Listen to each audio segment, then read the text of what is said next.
journal de 7h sur Europe 1, Christophe Lamar. Bonjour Christophe. Bonjour Dimitri, bonjour à tous. En attendant le choc des sanctions, il reste le poids des mots. La ministre de l'Éducation promet que son bras ne tremblera pas dans l'affaire Samara. Les inspecteurs de l'Éducation nationale attendus ce matin au collège Aristide Briand de Montpellier. Enquête administrative pour éclaircir les faits. La collégienne a-t-elle été protégée comme il se doit par l'encadrement? Alors ça, c'est pour le volet administratif de cette affaire. Il y a également le volet judiciaire. Samara a-t-elle été harcelée sur fond de communautarisme religieux? Hypothèse avancée par sa mère, Samara, bien que musulmane, ne respectait pas les codes religieux selon l'organisatrice de l'expédition punitive. Les témoignages semblent contradictoires à ce stade. Il y a encore beaucoup de zones d'ombre. Charles Villiers, vous êtes le correspondant d'Europe 1 à Montpellier. Oui, notamment sur l'implication de la principale mise en cause, âgée de 15 ans, et présentée par la famille de Samara comme la commanditaire du lynchage. Une mise en cause déjà exclue à 2 reprises de l'établissement pour des motifs qui restent pour l'instant inconnus. Au-delà de la question communautaire, qui semble être le point de départ du conflit, le rôle des réseaux sociaux dans cette affaire est visiblement central. Selon plusieurs témoignages, Samara aurait été victime de cyberharcèlement, d'insultes et même d'appels au meurtre. Hier, la jeune fille devait être auditionnée. On ne sait même pas si l'entretien a eu lieu et encore moins ce qu'il en est ressorti. Pour toutes ces raisons et en parallèle de l'enquête judiciaire, une enquête administrative a été diligentée par l'Éducation nationale. 2 inspecteurs généraux arriveront aujourd'hui au collège. Ils auditionneront le corps éducatif et quelques élèves, puis rendront sous 8 jours leur rapport à Nicole Belloubet. Ma main ne tremblera pas et j'en tirerai toutes les conséquences. C'est ce qu'a déclaré la ministre. Charles, lui, est correspondant d'Europe 1 à Montpellier. L'enquête le dira, mais Europe 1 pose la question dès ce matin. Existe-t-il des quartiers où la pression des musulmans radicaux sur les plus modérés impose aux femmes une ligne de conduite stricte? Et les témoignages en la matière sont éloquents et on ne parle pas ici de Montpellier seulement, mais d'autres quartiers un peu partout en France. C'est le cas de la banlieue lyonnaise. Enquête édifiante du correspondant d'Europe 1, Jean-Luc Boujon.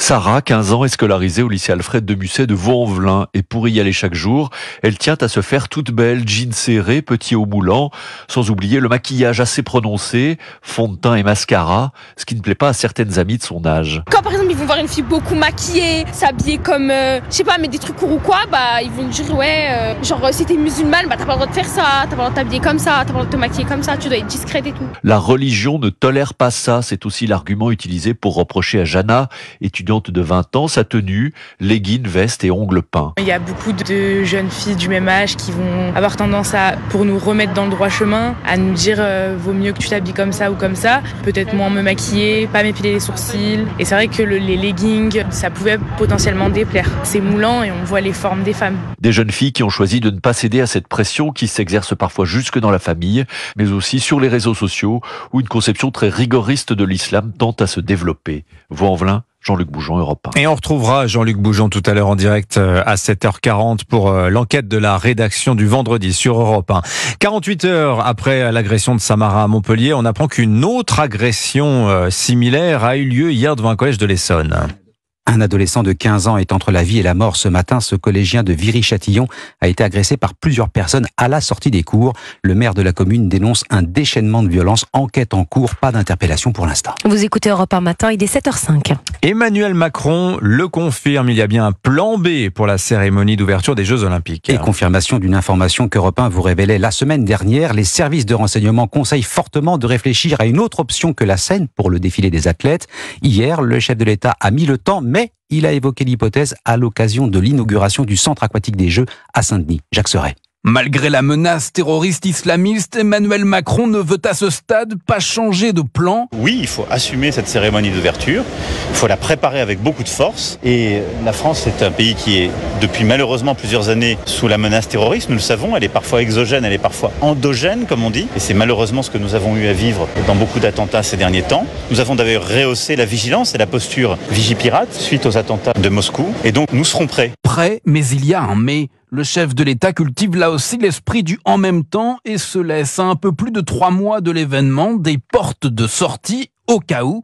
Un plan B donc. Si la menace devait évoluer, si on considérait que les circonstances l'imposaient, nous avons des scénarios de repli. Des scénarios gardés secrets. Pour rappel, la semaine dernière, selon les informations d'Europe 1, la Direction générale de la sécurité intérieure a tenté de convaincre le ministre de l'Intérieur de passer à un plan B. Jacques Serret du service politique d'Europe 1. À 2 mois des élections européennes, ce sondage très inquiétant pour la Macronie. Le parti présidentiel n'a pas du tout la cote auprès des jeunes. Comment votent les moins de 35 ans? Les conclusions de l'enquête IFOP pour le Figaro sont accablantes pour Renaissance. La liste emmenée par Valérie Hélier recueillerait 7% dans cette catégorie d'âge, très loin derrière le Rassemblement national de Jordan Bardella.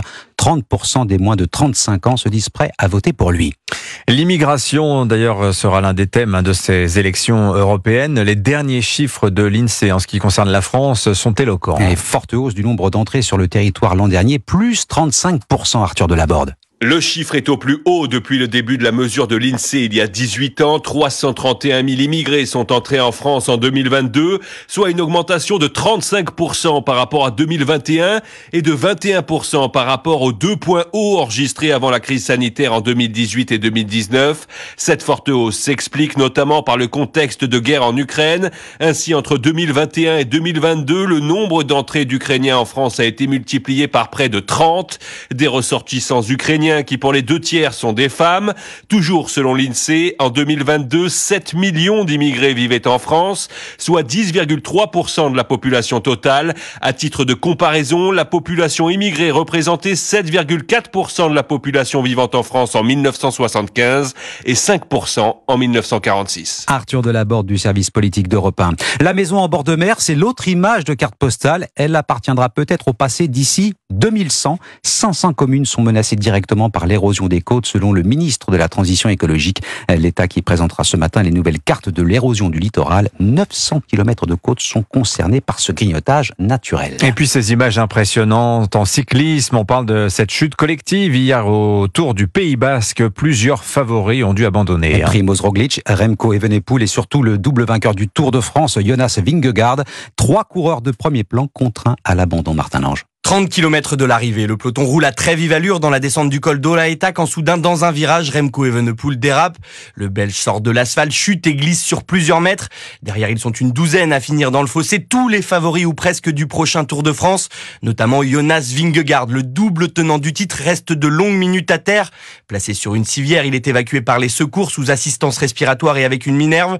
Le Danois est conscient. Selon son équipe, il a passé la nuit à l'hôpital. Son indisponibilité n'est pas encore connue, mais sera-t-il prêt pour la grande boucle? Cette chute collective relance en tout cas le débat sur la sécurité des coureurs. La semaine dernière, c'est le coéquipier de Vingegaard, Wout van Aert, qui a été victime d'une terrible chute, le privant des classiques de printemps. Aménagement urbain, matériel, nervosité du peloton. Les causes sont multiples, mais pour éviter un autre drame, les organisateurs de Paris-Roubaix dimanche ont décidé d'installer une chicane pour ralentir les coureurs avant la mythique trouée d'Arambert. Martin Lange, et puis un dernier mot de tennis avec cette inquiétude pour Rafael Nadal. Forfait pour le Masters 1000 de Monte-Carlo. Pas une bonne nouvelle à moins de 2 mois de Roland-Garros. Mais le joueur lui-même le dit, pour l'instant, je ne suis pas en état de jeu. Voilà, pas Vingegaard au Tour de France, pas Nadal à Roland-Garros, tout fout le camp.